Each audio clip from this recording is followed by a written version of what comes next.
ඊට පස්සේ බලන්න මෙයාලා දාලා 2019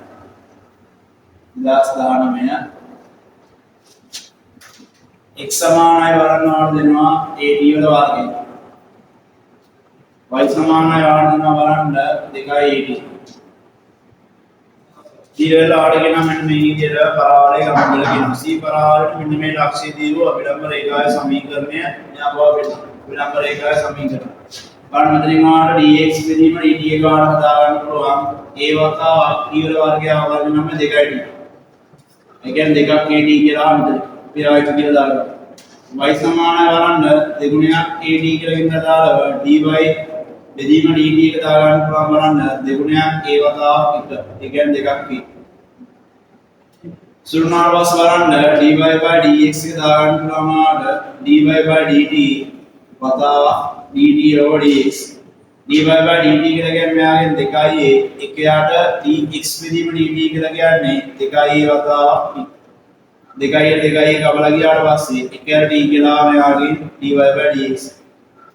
බලන්න මේකේ ස්පර්ශ කියලා දාලා මේ දින අනුක්‍රමණය ආට අභිලම්බයේ අනුක්‍රමණය නම හදා ගන්න පුළුවන් ආට අභිලම්බයේ ගහන්න මෙන්න මේ විදිහට ඍණ එකයට ස්පර්ශ කියන අනුක්‍රමණය කියනවා ඍණ එකයට ස්පර්ශ කියන අනුක්‍රමණය ඉදලා එකයට d සුරුනාට පස්සේ ඍණ d කියලා දා ගන්න පුළුවන් මෙන්න මේ විදිහට අභිලම්බයේ අනුක්‍රමණය කරන්න යාට පස්සේ වල පට්නාංකය දෙන්න මෙන්න මේ විදිහට AD වල වර්ගයකම 2AD මෙන්න මේ අදාළ ගණනාංකයේදී තමයි වාගෙන් අහන්නේ අදාළ අභිලම්බයේ සමීකරණ. y dash එකට අදාළ බලන්න දෙකක් AD සමාන අනුක්‍රමණයට ඍණ d වතාවක් x ඍණ AD වල වර්ගය.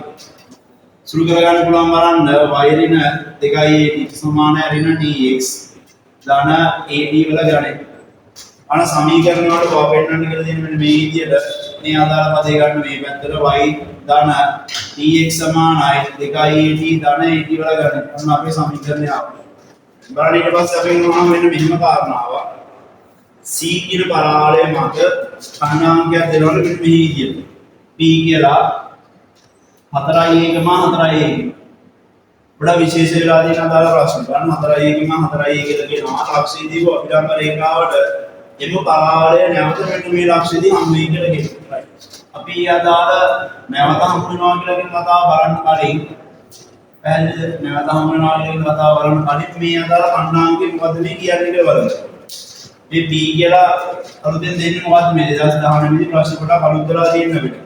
ඔයාලා මේ පුදින් බලන්න සාධාරණව තමයි මේ අදාළ තරාමිතික ඇතුලේ කණ්ණාංකයක් දුන්නේ. මේ දීලා දිනනවාට සාධාරණ. අර p කියලා කණ්ණාංකයක් වාට දීලා දෙන්න මෙන්න මේකෙන් තමයි මේ සාධාරණ කණ්ණාංකයේ විශේෂ වෙච්ච කණ්ණාංක. පැහැදිලිගෙන විශේෂ අවස්ථාවක්. මේ දිනනවාට පොදු වෙදෙන්නේ.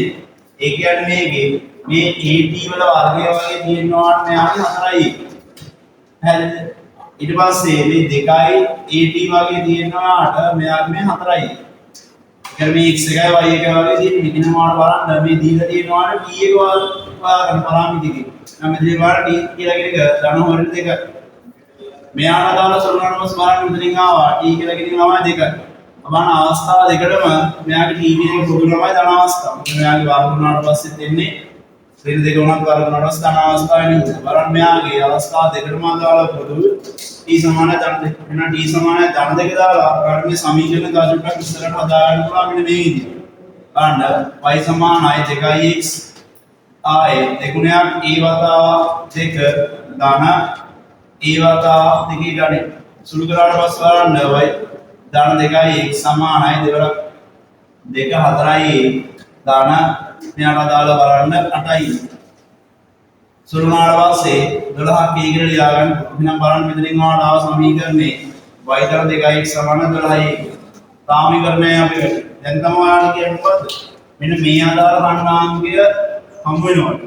දැන් බලන්න මේ කණ්ණාංකය හම් වෙනවා නම් මේ xy වගේ තියෙන ආදාළ කණ්ණාංක දෙක වලට මේ සමීකරණ යුක්ත කරනවා. මොකද කරන්නේ?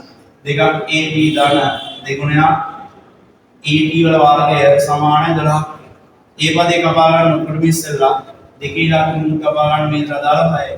බලන්න ඕන සමීකරණයක් වෙනවා මෙන්න මේ විදිහට t ධන t වල වර්ගය සමානයි මෙතනින් අදාළ 6. මේ පැත්තට ගන්න මේ අදාළ පදේ දාන t වෙන 6 සමානයි බිඳුවයි කියලා. අපර දැන් වාට සාධක දෙකකට දාලා තමයි වෙන් කරලා ගන්න තියෙන්නේ.